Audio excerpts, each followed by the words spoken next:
Hi there, welcome to iTWire TV. Today we're talking with Chris Hall, CEO for Primary Communications Group, which launched today integrating 3 strategic specialist agencies into one single exciting brand. So thank you, Chris. Thanks for joining us today.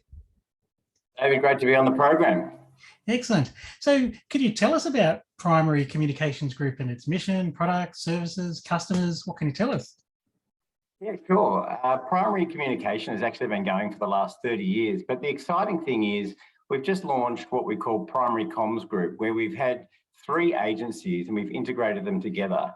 And they are Primary Communication, which services a large range of clients across public relations, other communication activity, marketing and government relations. Primary Engage, which does stakeholder relations and community relations. And then we had another business called Circus Group, which we've just renamed, now called Primary Create. And they're specialists in the creative advertising and design space. So we work across multiple industries, but one of our key industries is the IT sector. And that's why we're here today. So I'd love to talk to you more about that. Yeah, no, I'd be keen to hear what that means. And also, I guess, you know, in a practical term for customers, what does the integration of the 3 consultancies mean? So yeah, what's it all about? Why do the integration? Yeah, in terms of the integration, we already have a wide range of skills, but by bringing it together under the one kind of model is customers can have single touch accountability. So we can have an account lead that works with you and they can coordinate the skills from the entire agency. So you don't have to go to one agency for your creative and advertising or design, another one for your public relations, another one for your marketing. We can just have that all integrated in one offer. And then that makes it much easier for you because you don't have to realign the message. And if you change something in this agency, you don't have to change it over here. It's all integrated. So it makes it much easier for the customer. And then we'll just work out on the back end, the invoicing. For the customer, you just get one invoice. So it's a much simpler program and you can bring all those skills under one invoice.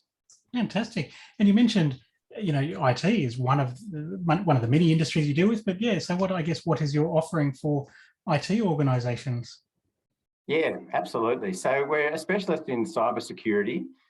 We have been selected by Code Red, which is a global connection of independent agencies to provide a specialist cybersecurity public relations services. We also we work with companies like Varonis and Versec in that space. We help with industrial cybersecurity with companies like Clarity. We work in the ICT training end of the industry with a company called DDLS. We work with supply chain automation companies like Blue Yonder, data analytics like TIBCO, and even one of the large companies in the industry, DXC Technology, where we provide communication and government relations services. And then we have done a lot of work with Zebra Technology, where you and your readers may have come across us before. And I'm happy to talk more about that afterwards if that's what you want us to do. Sure. Yeah, excellent. No, they're great names. I know Zebra, TIBCO, yeah, they're exciting companies. And actually, you mentioned that Primary's been around for 30 years. So you must have seen a lot of stuff in that time. How has public relations and communications evolved in the time you've been doing this? Absolutely. So just to clarify, I haven't been at Primary for all 30 years. I've been back for 5 years. Prior to that, I was actually at Primary from 2008 to 2011, or maybe it was 2010. But over the years, you're right, the industry's changed. The way we talk to customers has changed. Industry's changed. If you think about what a mobile phone was, if it even existed back then, it was the brick. It was maybe installed underneath the car seat, and they had that wire that came up for the driver when you're actually allowed to hold mobile phones, which of course we can't today when you're driving a car. And you think the evolution of what that was compared to what's in your hand today, where you can communicate with anyone crystal clear anywhere in the world, get on the internet, use a range of apps, do your banking, whatever it happens to be. The same's happened with public relations.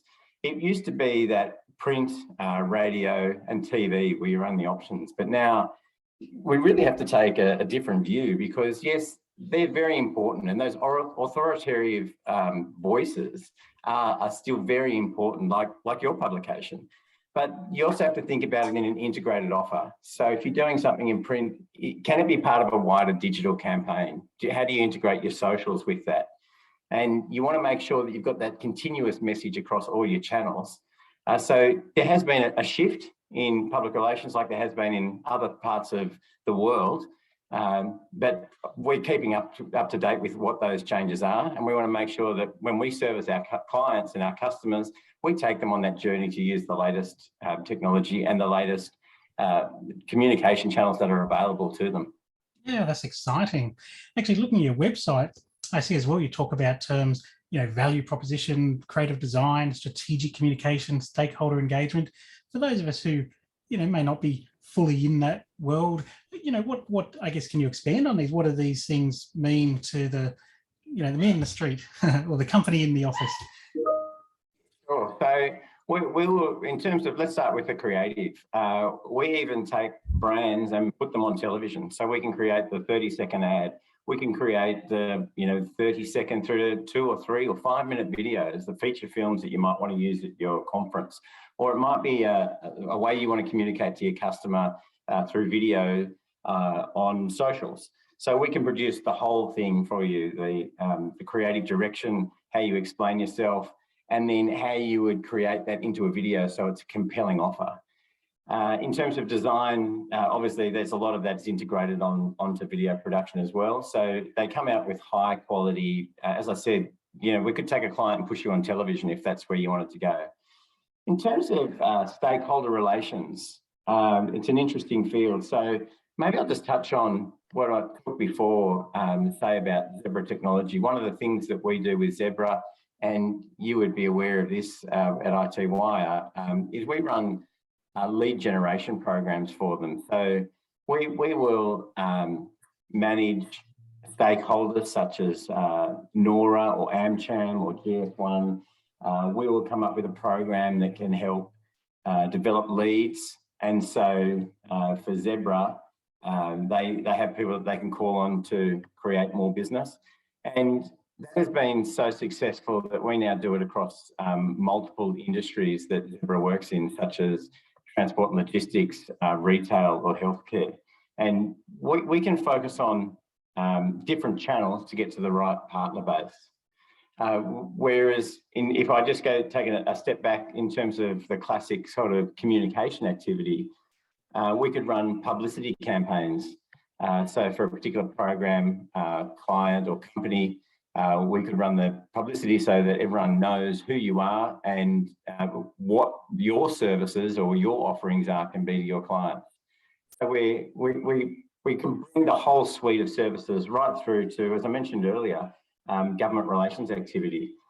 We could position you if you were, for instance, looking for a large contract with a government, how we could position you in the market so that you are seen as that thought leader or the leader in your space to get that head and shoulders above the competition. So you stand out and you're selected for those contracts. Yeah, fantastic. No, that's wonderful. So that's been interesting talking about what the company does and the history and how things have evolved. I guess then, with this integration and keeping in mind how technology has changed so much, I guess, what are your future goals? Where do you see now Primary Communications Group going? And, as CEO, I guess, what are your goals, your ambitions for the business? Yeah, it's a good question, David. So I've been back for about 5 years, and in that time, we've actually tripled our revenue across the business. It's been significant growth. When I came back and became the CEO and one of the largest shareholder actually of Primary Communication, we were just that one business. And since then, we've grown out to have the Primary Engage. We've acquired Circus Group, which has become Primary Create. And so I would very comfortably say we've quadrupled our service offering in those 5 years we've been back. And that's when we created that idea of the Primary Comms Group. And so we're always looking at opportunities where they are in the market, looking at growth sectors and how we can work with customers to help them grow, because we know if they grow, we'll grow with them. And we just see that there'll be opportunities into the future where we're looking for the best and brightest communicators to come and work with us so that we can work with our clients and deliver that great service for them. Okay, that's fantastic. Talking about working with clients, and I mean, you've talked about a lot of great stuff. I guess, do you have a recent customer success story or case study that you would like to highlight? Yeah, well, I might just touch on Zebra again, if that's okay. We began working with them since about 2015, and we were doing that straight public relations activity back in those days. 7 years later, we're now working across multiple marketing programs to grow different sides of their business. We've developed full marketing strategies that have been tremendously successful. As I said, working across 3 different verticals for them, and really growing their channel and their partner base that has delivered them the outcomes that they're looking for. I won't name them, but we have worked with another large customer. I was kind of referring to this earlier around positioning them for government contracts, and they have been very successful in doing that because we look for what is the thought leadership opportunities that clients can take. Things that you in your world may just think this is what you do every day, but people outside of that don't necessarily know that this is what you do and how good you are at it. And it's really important to tell the market how good you are. It can be very difficult to do that. You know, we're not, as Australians, very good at blowing our own trumpet. So, you know, someone like us can blow your trumpet for you and position you in the market so you are seen as that thought leader, and look at all of the different opportunities that you have across your business and how you can be positioned so you are seen as the number one. And then, as I said, we can also associate that with government relations activities so that members of parliament, ministers and bureaucrats can see what is out there, because they don't always know what services are out there. And it may well be that you have something that is absolutely fantastic that would suit government's agenda, but if they don't know about it, they can't buy it off you. Yeah, that's tricky. Terrific. Yeah, that's really insightful. I wouldn't have thought of that at all about government. That's interesting.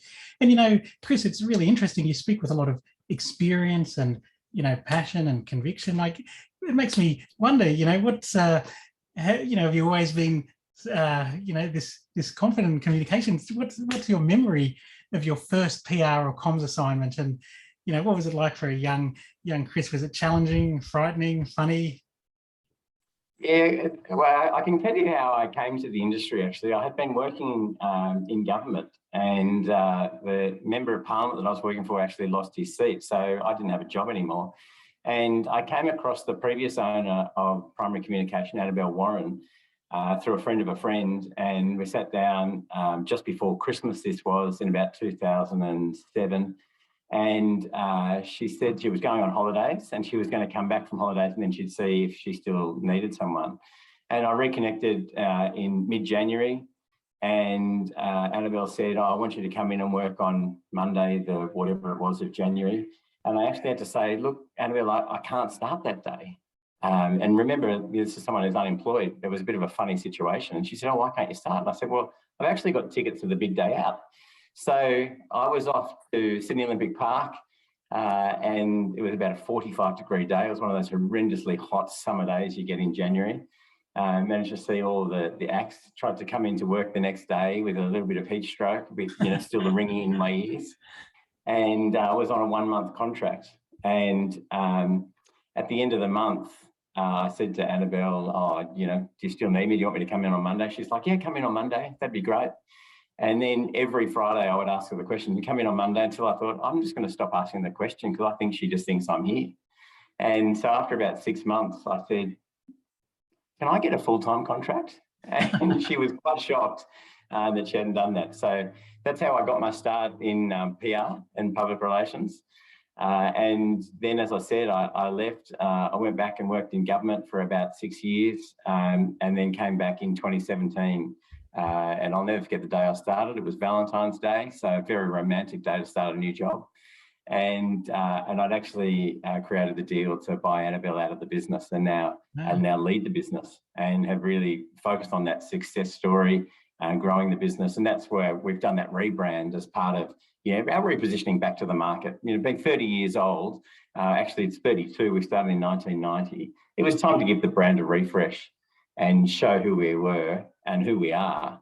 And it's much more reflective of who we are and what we can do for different customers. Yeah, brilliant. No, they're great stories. And, you know, gosh, 30 years of history, that's amazing. And you already talked about, I guess, what your future plans and things are, but, what do you think, well, I guess, using your crystal ball, what do you think, the industry might look like in 30 years or even in 10 years, 2030, what do you think will be the world of PR and comms then? Yeah, look, it's a really good question.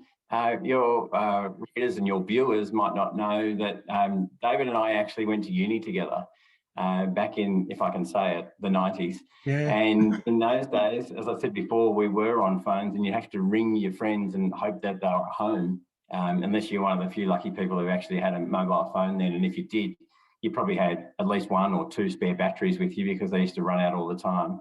On that really advanced, Nokia, was it 5110, you could play Snake. I mean, you think about the 5110 through to today, and as I said before, what you can do on the mobile phone, it's incredible. And who would have thought just 2.5 years ago that virtually everyone across the country and indeed around the world would have been working from home? It was a foreign concept. We used to all get up in the morning, get on the bus, get on the train, or drive with everyone else into the city and do your thing there and then take off home again. And the world's changed, and here we are on Zoom today, and it's just normal, right? I remember the first time I saw Zoom thinking this was some out of the world technology and this must be a really big business who's using this thing, because how could you access such, cool video tech that was sort of Get Smart-esque when you're in the 90s watching a 70s show? Anyway, whatever. So where are we going to go into the future is the question, when you've seen that much change in the past. Obviously, social media is big. When we knew each other at uni, we couldn't just connect on Facebook or Twitter. It didn't exist. So but nowadays, there's all those mega trends around social media. The social media metrics, as we all know, have become really important. And I think where we're going to go is to a hyper-individualised targeting based on people's interests. It's very hard to predict how this is going to happen, and IT companies are the ones who are going to facilitate it and allow us to do that with the tools that are being created. But as I mentioned before, I still think there's a really solid place in the market for authoritative voices like iTWire. People will be looking for who can I trust? Because as we know, in that social world, anyone can publish anything. But where you've got an organisation who's got the time and resources to do the proper research and the analysis, we're still going to be looking at that. So as much as things have changed in the past and will continue to change, there are some things that we'll still be able to hold on to, which I think won't change in the next decade. That's excellent. No, very wise. That's been awesome, Chris. I've really enjoyed not only reconnecting, but also hearing about your journey and the things that Primary Communications Group is doing. That's wonderful. I guess I'll let you have the last word. Do you have any final message for iTWire TV viewers and readers, and also your current and future customers and partners? Yeah, thanks, David. I've really enjoyed today as well. Great to see you again after quite a few years where we haven't seen each other. I'd simply say this: at Primary Comms Group, we make great things happen. That's our tagline. That's what we do for clients every day. And if you think we can add value to you, and we know that we can do that, come and visit us at primarycommsgroup.com.au. Give us a phone call, an email. We'd love to meet you and see how we can help you grow with us. That's fantastic. Excellent. Thank you so much, Chris, for your time. It's been great. Thanks, David. Great to see you again. You too.